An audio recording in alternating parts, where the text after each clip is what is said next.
ماشاءاللہ.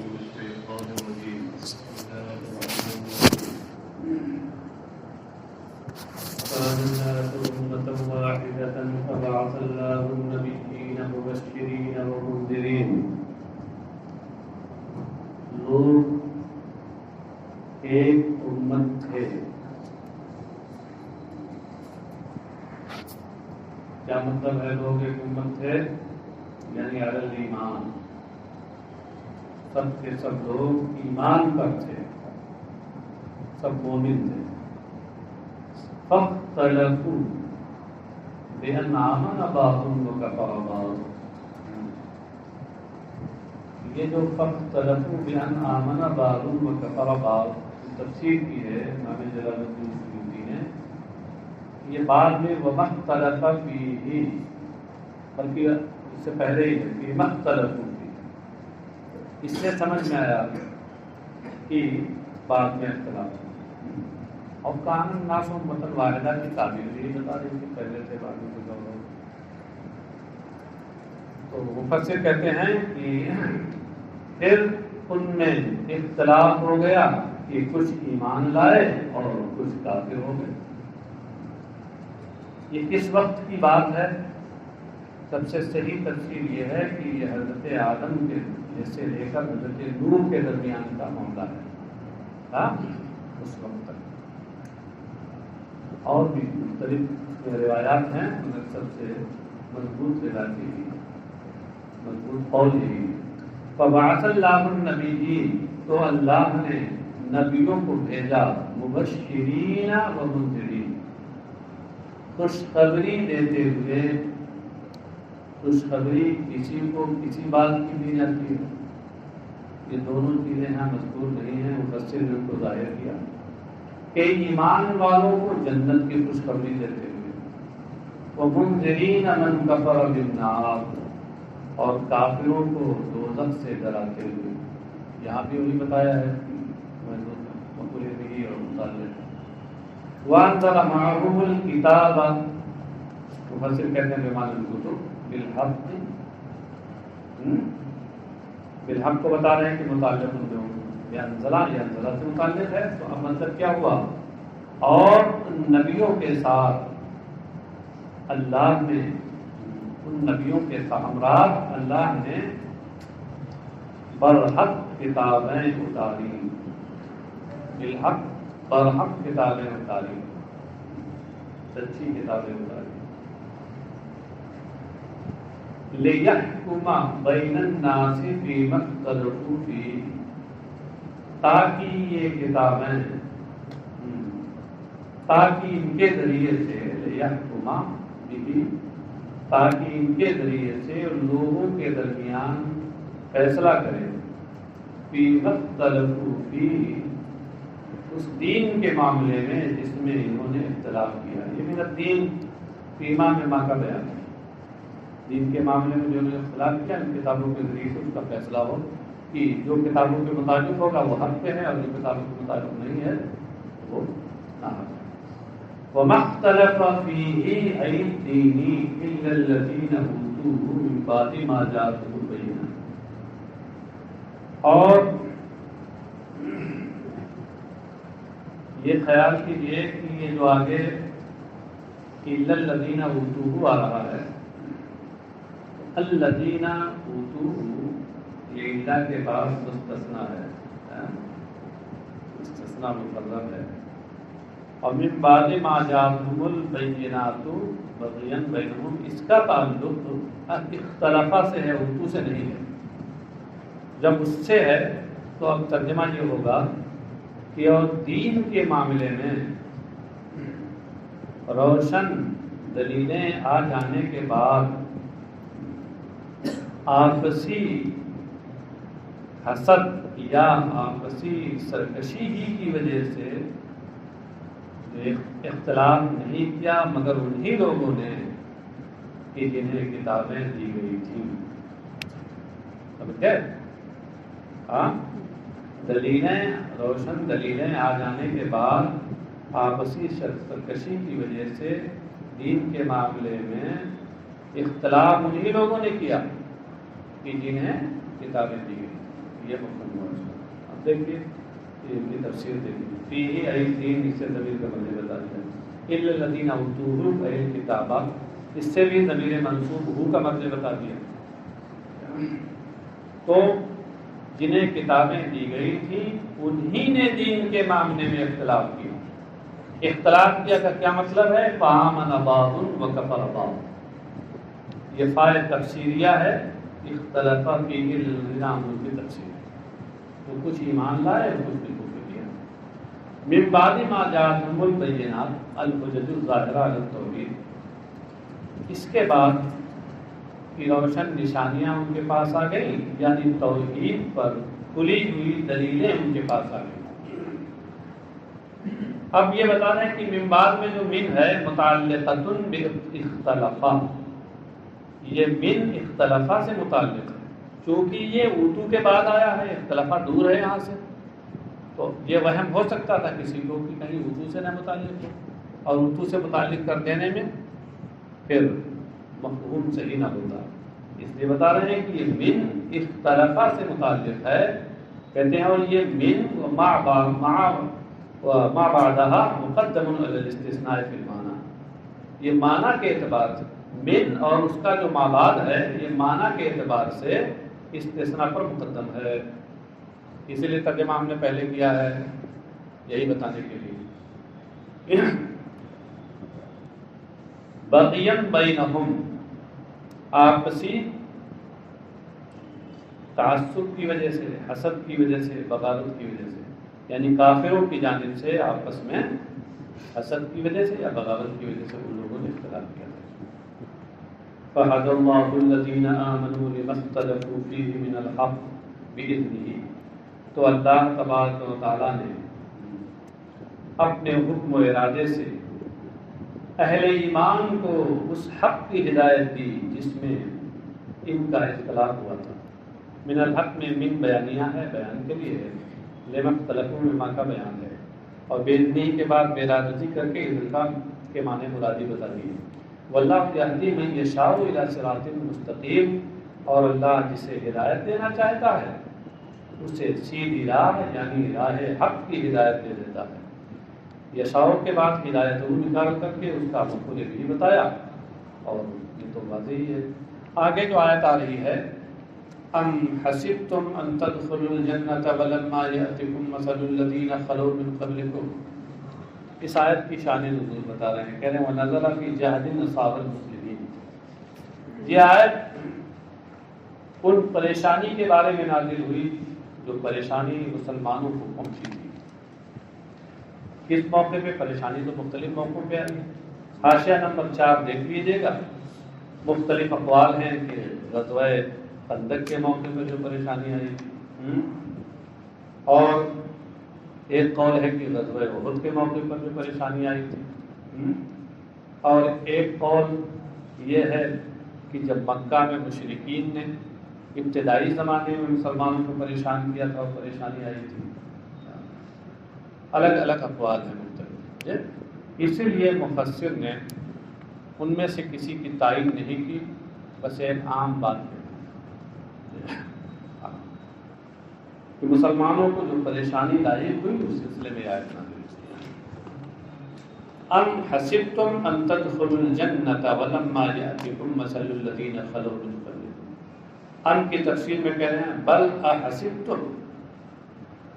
اس سے پہلے بھی میں نے بتایا ہے، پھر ایک بار دوہرا دیتا ہوں کہ یہ ام اشارہ ہے کہ ام منقطعہ ہے. جو ام دو طرح کے ہوتے ہیں، متصلہ اور منقطعہ.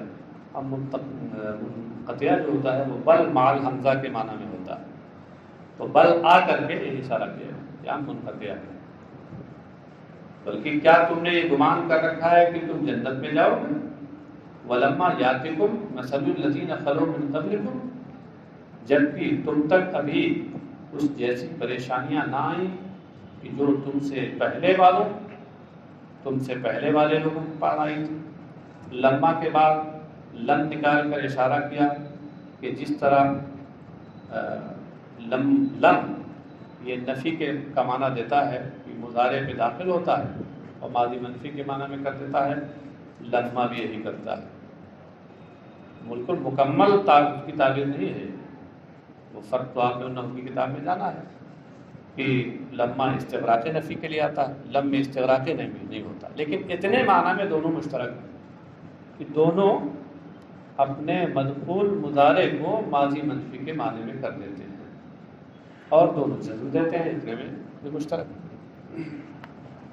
ولما لم یاتیکم مثل الذین خلو من قبلکم، اور تم تک اور تمہارے پاس اب تک ان جیسی پریشانیاں نہ آئیں۔ مثل شبہ کے معنی میں، شبہ ما آتا الذین خلو من قبل، یہ یہاں پر ما آتا نکال کر بتایا کہ عبارت میں حذف ہے۔ تو کیا تم نے یہ گمان کر رکھا ہے کہ تم جنت میں جاؤ گے جبکہ ابھی تمہارے پاس ان جیسی پریشانیاں نہ آئیں جو پریشانیاں تم سے پہلے والے اہل ایمان پر آئی تھی۔ من المومنین اور من المحن دونوں من بیانیاں ہیں۔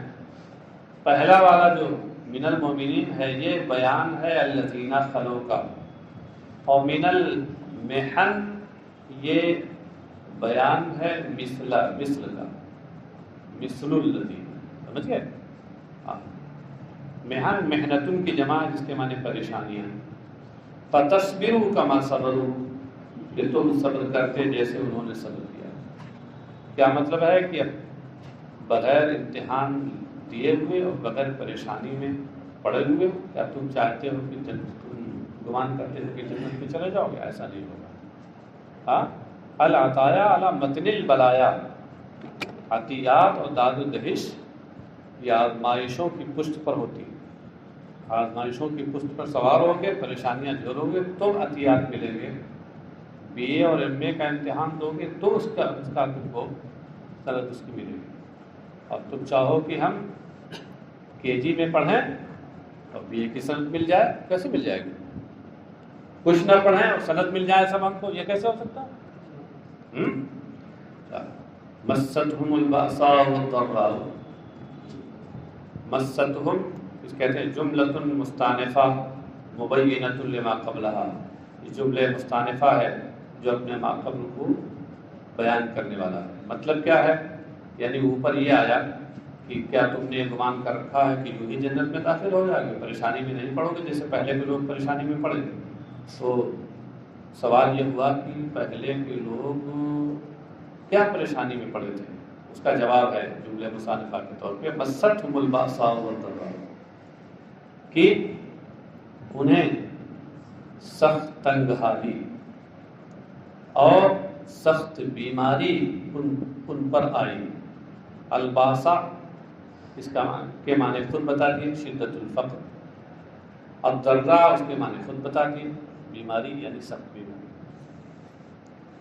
وَزُلْزِلُوا حَتَّى يَقُولَ الرَّسُولُ وَالَّذِينَ آمَنُوا مَعَهُ مَتَىٰ نَصْرُ اللَّهِ، اور انہیں جھنجھوڑ دیا گیا۔ زلزلوا یعنی وزعجوا بانواع البلاء، طرح طرح کی گوناگون پریشانیوں کے ذریعے انہیں جھنجھوڑ دیا گیا، طرح طرح کی پریشانیاں ان پر آئیں۔ حتی یقول الرسول، یہاں تک کہ رسول نے کہا، والذین آمنوا معه، اور ان لوگوں نے جن کے ساتھ ایمان والے تھے انہوں نے کہا متى نصر اللہ، اللہ کی مدد کب آئے گی؟ یعنی ایسی پریشانی میں اور ایسی بلاؤں اور آزمائشوں میں ڈالے گئے کہ یہ لوگ کہنے لگے کہ اللہ نے جو وعدہ کیا ہے کہ اس کی مدد آئے گی، کب آئے گی؟ ہم اس پریشانی میں ہم مدد نہیں آ رہی ہے۔ یقولو اور یقولا یہ نصب کے ساتھ بھی ہے اور رفع کے ساتھ بھی ہے۔ یقولا جب یہ نصب کے ساتھ ہو تو اس صورت میں یہ ہے کہ حتیٰ حرف جر الا کے معنی میں ہے، تو اس کے بعد ان ناصبہ مقدر ہوگا، ہاں، اور جس کی وجہ سے یقولا فعل مضارع پر نصب ہوگا، سمجھے؟ ہاں، اور اگر یہاں یہ مانا جائے کہ یقول یہ قالا کے معنی میں ہے، یعنی فعل مضارع جو مستقبل کا معنی بھی دیتا ہے اور حال کا معنی بھی دیتا ہے، تو یہ ہے یہاں دراصل ماضی کے معنی میں، لیکن حال کا سیاق یہاں لایا گیا حکایت حال ماضیہ کے طور پر۔ ہاں، تو جب یہ حال کے معنی میں ہو جائے گا یا کہہ لیجیے ماضی کے معنی میں ہو جائے گا اور حکایت حال کے لیے سیاق لایا جائے گا، تو اس صورت میں یہ حتیٰ اس کے بعد ان ناصبہ مقدر ہی نہیں ہوگا۔ بات سمجھے؟ کیونکہ ان ناصبہ جو ہوتا ہے وہ فعل مضارع کو مستقبل کے معنی میں کر دیتا ہے، اور جب مستقبل کا معنی لے لیں گے تو پھر یہ قالا کے معنی میں نہیں ہوگا۔ ہاں ہاں، اور حکایت حال ماضی والی توجیہ نہیں ہو پائے گی۔ اس صورت میں یہاں یہ رفع کے ساتھ ہوگا۔ امام نافع کی قرات رفع کے ساتھ ہے، اور دیگر اور قراء سبع میں سے جو 6 اور قاری ہیں ان کی قرات نصب کے ساتھ ہے۔ الرسول والذین آمنوا معه، تو کہا کہ ان کو طرح طرح کی پریشانیوں میں جوڑ دیا گیا، یہاں تک کہ رسول اور ان کے ساتھ ایمان لانے والے وہ بول پڑے استبطان للنصر، اللہ کی مدد کو دور سمجھتے ہوئے بول پڑے، لتناہی الشدۃ علیہم، اور ان پر سختی کی آخری حد کو پہنچ جانے کی وجہ سے، کیونکہ سختی ان پر پریشانیاں بہت آئی نا، اپنی آخری حد کو پہنچ گئی سختی اور پریشانی، تو اس کی وجہ سے بول پڑے متی نصر اللہ، یعنی متی یاتی نصر اللہ، اللہ کی مدد کب آئے گی، الذی وعدنا، اللہ کی وہ مدد جس کا اس نے ہم سے وعدہ کیا ہے۔ فَأُجِيبُ مِنْ قَبَلِ اللَّهِ تَعَالَى، تو اللہ تعالیٰ کی جانب سے ان لوگوں کو جواب دیا گیا کہ الا ان نصر اللہ قریب، یعنی قریب اتیانہ، سنو اللہ کی مدد کا آنا قریب ہے، اللہ کی مدد آیا ہی چاہتی ہے، قریب ہے بالکل۔ یہ قریب کے بعد اتیانہ کا فاعل نکلا ہے۔ یسألونک ماذا ينفقون، اے محمد صلی اللہ علیہ وسلم آپ سے پوچھتے ہیں کہ کیا خرچ کریں، ماذا یعنی ملذی ينفقون، اس سے اشارہ کیا اذا یہاں الذی کے معنی میں ہے۔ ہاں، وہ کون سی چیز ہے جو اسے خرچ کریں؟ کہتے ہیں والسائل عمرو بن جموح وكان شيخا ذا مال فسأل النبي صلی اللہ علیہ وسلم عما ينفق وعلى من ينفق، اور یہ پوچھنے والے حضرت عمرو بن جموح تھے، اور یہ عمر دراز مالدار شخص تھے، بڑے مالدار تھے، مختلف عمر کی آخری منزل میں تھے، تو انہوں نے نبی اکرم صلی اللہ علیہ وسلم سے پوچھا تھا کہ عما ينفق، اس کے بعد چیز کے بارے میں پوچھا جو خرچ کریں، وعلی من ينفق، کس پر خرچ کریں، یعنی ان کے سوال میں 2 جز تھے، کتنا خرچ کریں، کیا خرچ کریں، اور کس پر خرچ کریں، مجھے دونوں چیزیں۔ قل، یہاں سے اس وقت جب آیت نازل ہوئی تو ان کی دونوں باتوں کا جواب دیا گیا۔ قل ما انفقتم من خیر، قل ما انفقتم من خیر، اس میں پہلی بات کا جواب ہو گیا، کیا خرچ کریں، تعین نہیں کی گئی، یہ بتایا گیا جو چاہو خرچ کرو، عام رکھا گیا۔ اور فَلِلْوَالِدَيْنِ وَالْأَقْرَبِينَ وَالْيَتَامَى وَالْمَسَاكِينِ وَابْنِ السَّبِيلِ، اس میں ان کے دوسری بات کا جواب دے دیا گیا کہ کس پر خرچ کریں۔ اب دیکھیے آیت کا ترجمہ اور اس کے ساتھ تفصیل۔ تو کہتے ہیں قُل لَهُمْ، آپ ان سے فرما دیجئے، مَا أَنفَقْتُم مِّن خَيْرٍ بیان لما شامل للقلیل والکثیر، من خیر میں خیر جو ہے یہ ما انفقتم میں ما کا بیان ہے جو قلیل اور کثیر سب کو شامل ہے، جی تو مطلب کیا ہوا کہ جو بھی مال تم خرچ کرو، خیر سے مراد مال ہے، وفیہ بیان المنفق الذی هو احد شقی السوال، اور اس میں مال منفق مقدار انفاق کا بیان ہے جو سوال کی 2 شقوں میں سے ایک ہے۔ سوال میں 2 باتیں پوچھی گئی تھی نا، ان میں سے ایک یہ پوچھا گیا تھا کہ منفق کیا ہے، مقدار کیا ہو، کتنا خرچ کریں، اس کا جواب اس نے دیا گیا۔ وَأَجَابَ عَنِ الْمَصْرِفِ الَّذِي هُوَ الشِّقُّ الْآخَرُ، بقوله فللوالدین والاقربین، اور مصرف کے بارے میں اللہ تعالیٰ نے جواب دیا، مصرف جو اس سوال کی دوسری شق تھی اس کے بارے میں جواب دیا بقوله، اپنے اس ارشاد کے ذریعے کہ فللوالدین والدین والاقربین والیتامی والمساکین، کہ جو مال بھی تم خرچ کرو، قلیل کثیر جو بھی خرچ کرو، وہ والدین کے لیے، رشتہ داروں کے لیے، یتیموں اور مسکینوں اور مسافروں کے لیے۔ یعنی مطلب کیا ہے کہ ہم اولا بھی، ہم احق بھی، یہ لوگ اس کے زیادہ مستحق ہیں۔ وما تفعلوا من خیر فإن اللہ به علیم فمجاز علیہ، مجاز مت پڑھیے گا، اس سے پہلے ایک جگہ میں نے تنبیہ کی تھی، وہی ہے یہاں، وما تفعلوا من خیر انفاق وغیرہ، اور جو بھی تم نیک کام کرو، یعنی مال کا خرچ کرنا یا اس کے علاوہ اور بھی جو نیک کام کرو گے، فإن اللہ به علیم، یقیناً اللہ اسے جانتا ہے، تو جانتا ہے تو اس کا جو نتیجہ ہے وہ بھی سامنے آئے گا، فمجازن علیہ، تو اس پر وہ جزا دینے والا بھی ہوگا، تمہیں جزا بھی دے گا۔ مجازن ہے، جازا یجازی، مجازی سے اسم فاعل ہے۔ کتب علیکم القتال وهو کرہ لکم وعسى ان تکرہوا شیئا وهو خیر لکم وعسى ان تحبوا شیئا وهو شر لکم، تمہارے اوپر کافروں سے جنگ فرض کی گئی جبکہ وہ کرہن یعنی مکروہ لکم طبعا، جبکہ وہ اپنی مشقت کی وجہ سے طبعی طور پر تمہارے نزدیک ناپسندیدہ ہے۔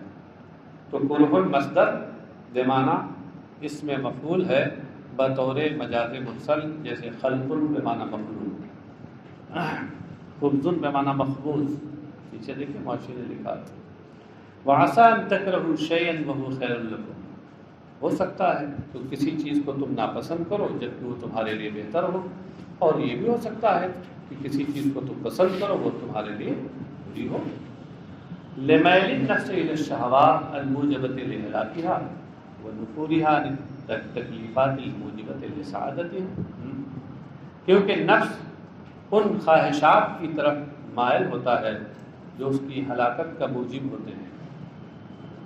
نفس عموماً انسانی نفس خواہشات کی طرف مائل ہوتا ہے، خواہشات کی طرف میلان یہی تو پسند کرنا ہے، اور یہ موجب ہلاک ہوتے ہیں، یعنی در حقیقت تمہارے لیے برے ہوتے ہیں۔ وَالنُّفُورِهَا عَنِ التَّکلیفات، اور نفس تکلیفات سے، احکام الہی یعنی پریشانی والے جو احکام ہیں ان سے بدکتا ہے، نفرت کرتا ہے۔ نفور کا معنی بدکنا، نفرت کرنا۔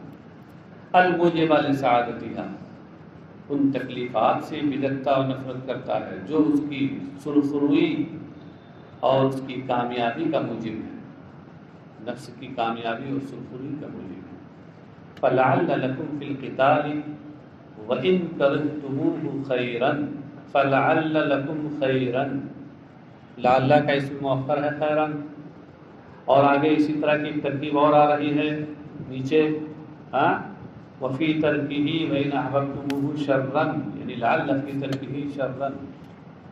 اب چلیے اب ترجمہ دیکھیے، تو ہو سکتا ہے کہ جنگ میں تمہارے لیے بھلائی ہو اگرچہ تم اس جنگ کو ناپسند کرتے ہو، لعل کا اسم مؤخر ہے، ہو سکتا ہے کہ جنگ میں اگرچہ جنگ کو تم ناپسند کرتے ہو اس میں تمہارے لیے بھلائی ہو، لأن فیہ اما الظفر او الغنیمت او الشہادۃ والاجر، یہ انا کا اسم مؤخر ہے، اس لیے کہ اس جنگ میں اور جہاد میں یا تو تمہارے لیے فتح اور کامیابی اور مال غنیمت ہے، اور یا شہادت اور اجر و ثواب ہے۔ جہاد کرو گے تو یا تو فتح و کامراں ہوگے، کامرانی اور کامیابی تمہیں نصیب ہوگی اور ساتھ ہی ساتھ مال غنیمت، اور یا اگر شہید ہوئے تو شہادت کا جو ثواب پاؤ گے، بہرحال تمہارے لیے مفید ہے۔ وفی ترکہ یعنی ترک القتال، اس کا عطف ہے فی القتال پر، لعل لکم فی القتال لعل لکم فی ترکہ، اور شاید جہاد چھوڑ دینے میں اگرچہ تم اسے پسند کرتے ہو، کس کو؟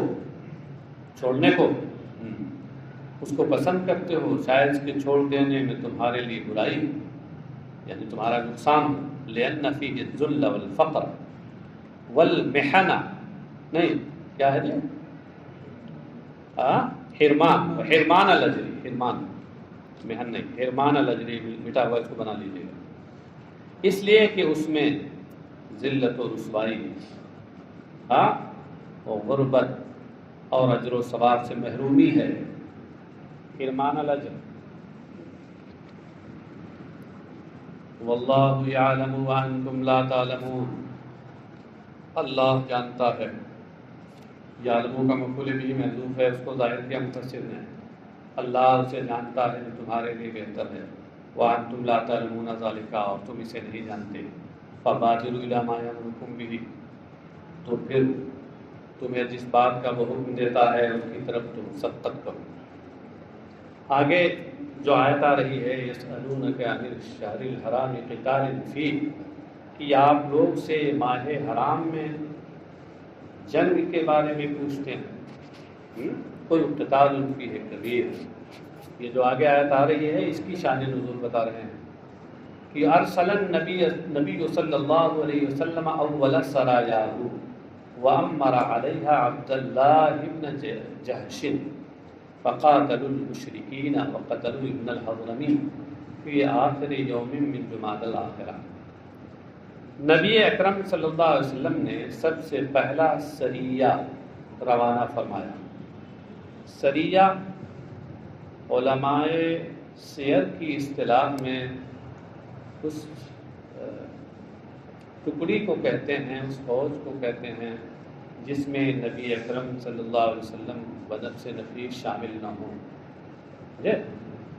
اور اسی کے مقابلے میں غزوہ آتا ہے۔ غزوہ اس فوج کو کہتے ہیں کہ جس میں نبی اکرم صلی اللہ تعالی وسلم بذات خود شامل ہیں۔ اس میں خود شامل نہیں ہوئے تھے، سرکار نے حضرت عبداللہ ابن جہش کے ساتھ کچھ لوگوں کو روانہ کیا تھا۔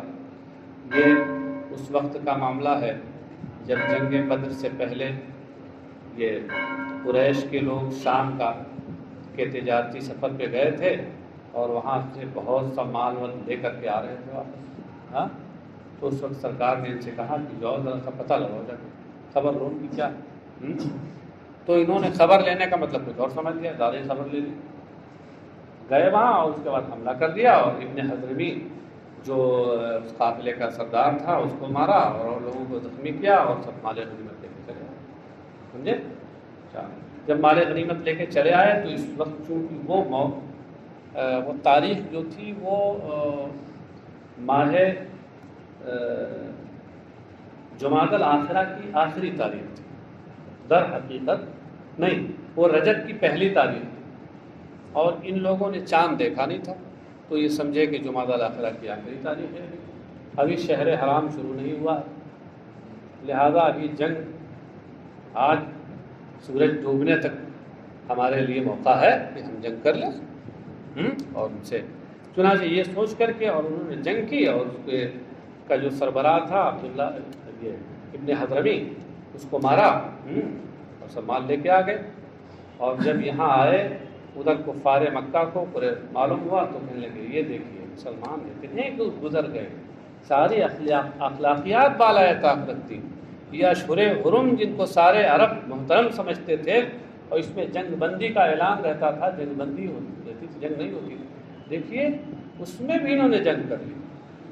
جب صحابہ تک کی بات پہنچی، نبی اکرم صلی اللہ علیہ وسلم تک کی بات پہنچی تو ان لوگوں نے بھی اس کو ناپسند کیا، اور سرکار نے کہا کہ میں نے تم سے جنگ کرنے کے لیے تو نہیں کہا تھا، یہ مال غنیمت یہ ہمیں قبول نہیں ہے۔ اس موقع پر یہ عبداللہ ابن جہش بہت پریشان تھے، اللہ تبارک تعالیٰ کی طرف سے یہ آیت نازل ہوئی۔ ترجمہ دیکھیے، نبی اکرم صلی اللہ تعالیٰ علیہ وسلم نے سب سے پہلا سریہ بھیجا اور اس پر عبداللہ ابن جہش کو اس کا امیر بنایا، اور فقاتلوا المشرکین، تو ان لوگوں نے مشرکین قریش سے جنگ کی، وقتلوا ابن الحضرمی، اور انہوں نے ابن حضرمی کو مار ڈالا، جو سربراہ تھا قافلے کا، فی آخر یوم من جمادی الآخرہ، ماہ جمادی الآخرہ کے آخری دن، یعنی ان کے خیال میں جو ماہ جمادی الآخرہ کا آخری دن تھا، والتبس علیہم برجب، اور یہ دن ان کے اوپر رجب کے ساتھ مشتبہ ہو گیا تھا، فعیرہم الکفار باستحلالہ، تو کافروں نے انہیں اس بات کی آر دلائی کہ انہوں نے اس کو حلال سمجھ لیا ہے، ماہ حرام میں جنگ کو حلال سمجھ لیا، فنزل، تو یہ آیت نازل ہوئی، آر دلائی کا مطلب ہے تہمت لگائی، الزام لگایا،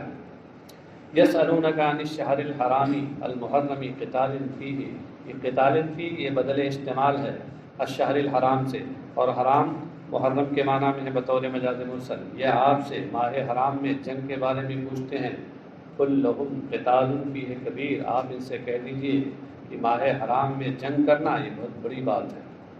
تو قتال فیہ مبتدا ہے، کبیر یہ خبر ہے، کبیر بمعنی عظیم، کبیر یعنی عظیم وزرن، یہ بہت بڑی چیز ہے، یعنی بڑے گناہ کا کام ہے، یہ خبر ہو گئی، کہتے مبتدا و خبر، یہ مبتدا و خبر، قتال فیہ مبتدا، کبیر خبر، مبتدا خبر ہو گیا، کہتے وصد عن سبیل اللہ وکفر بہ والمسجد الحرام واخراج اہلہ منہ اکبر عند اللہ، یہاں دیکھیے اکبر عند اللہ یہ خبر ہے، اور اس سے پہلے سب معطوف علیہ معطوفات سے مل کر یہ مبتدا، اسی کو یہ بتا رہے ہیں، کہتے ہیں وصد مبتدا، صد یہ مبتدا ہے، مبتدا کا مطلب کیا ہے، یعنی اپنے ماں باپ معطوفات کے ساتھ مل کر مبتدا ہے، اور اس کی خبر اکبر و آگے آ رہی ہے، صد یعنی منع للناس عن سبیل اللہ دینہ، اور لوگوں کو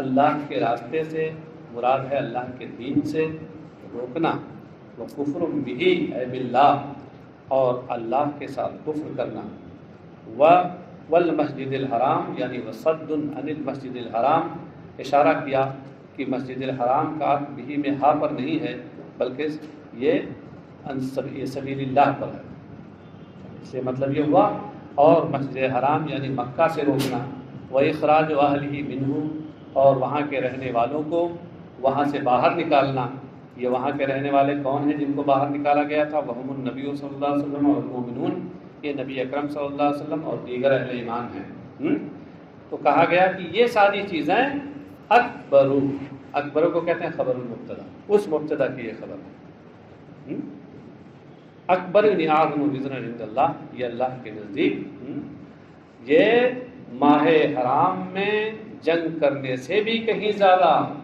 گناہ والی چیزیں ہیں، تم ان پر الزام لگا رہے ہو کہ انہوں نے گناہ کا کام کیا، چلو انہوں نے گناہ کا کام کیا، اس سے بہت زیادہ کئی گناہ تو تم نے گناہ کا کام کیا، وہ کیا کیا کہ لوگوں کو اللہ کے دین سے تم نے روکا، تم نے اللہ کے ساتھ کفر کیا، لوگوں کو مسجد حرام آنے سے روکا، مکہ آنے سے روکا، مکے میں جو رہتے تھے ان کو مکہ سے باہر نکالا، مجبور کیا کہ وہ ہجرت کریں، یہ اتنے جو جرائم تم نے کیے، والفتنۃ اکبر من القتل، اور فتنہ یعنی تمہاری جانب سے جو شرک ہے، تمہارا شرک یہ اس قتل سے بھی کہیں بڑھ کر ہے، یعنی اس ماہ محترم میں تمہیں جو قتل کیا گیا ہے اس سے بھی بڑھ کر ہے، ولا یزالون یقاتلونکم حتی یردوکم عن دینکم ان استطاعوا،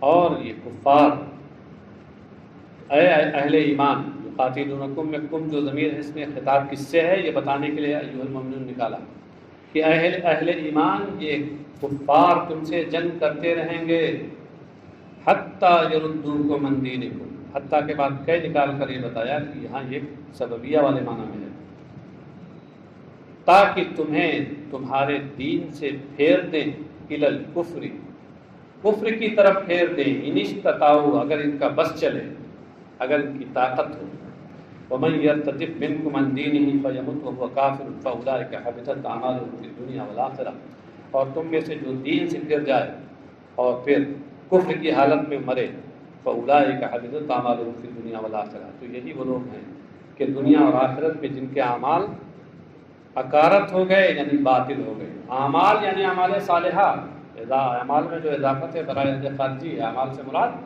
اعمال صالحہ. فلا اعتداد بها ولا ثواب علیہا، تو نہ ان کا شمار ہے کوئی اور نہ ان پر ثواب ہے. یہ سب اکارت ہو گئے، ضائع ہو گئے.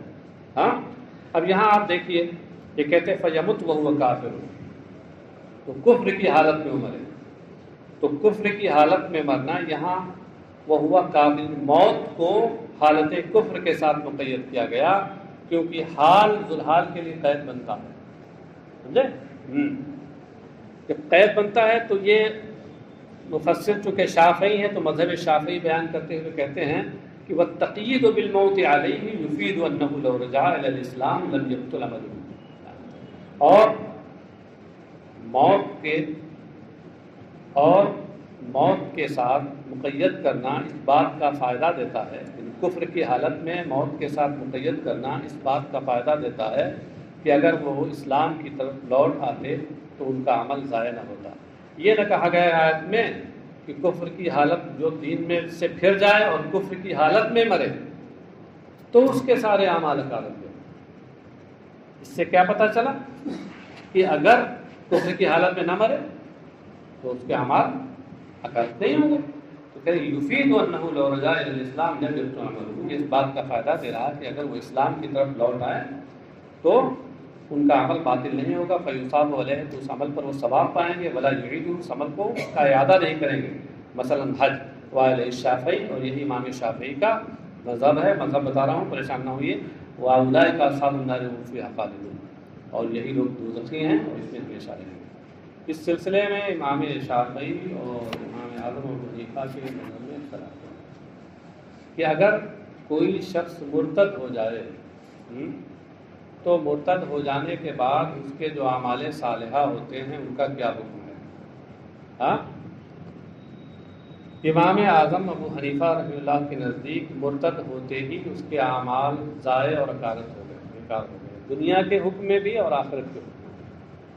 آخرت کے حکم میں تو مطلب یہ ہے کہ ثواب نہیں پائے گا، اور دنیا کے حکم میں تو یہ ہے مطلب یہ ہے کہ اگر بعد میں وہ ارتداد سے پھر جائے اور پھر مسلمان ہو جائے تو جو عمل اس نے کیا تھا اس کا اب اعادہ کرنا پڑے گا.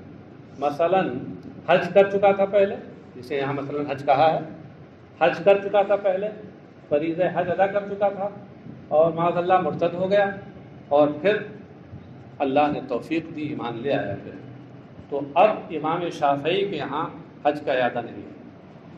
ہاں کیونکہ ان کے یہاں دنیا و آخرت کے معاملے میں اعمال اس وقت اکارت و باطل ہوتے ہیں جب ایمان کفر کی حالت میں اس کی موت ہو، اور یہ تو مرتد ہونے کے بعد پھر اسلام لے آیا تو کفر کی حالت میں تو مرا نہیں، اس لیے اس کے جو اعمال ہیں سابقہ وہ بحال رہیں گے. یہ امام شافعی کا مذہب ہے. ہاں اور سیدنا امام اعظم کا مذہب کیا ہے کہ ارتداد ہوتے ہی، مرتد ہوتے ہی اعمال ضائع اور اکارت ہو گئے. سمجھ گئے؟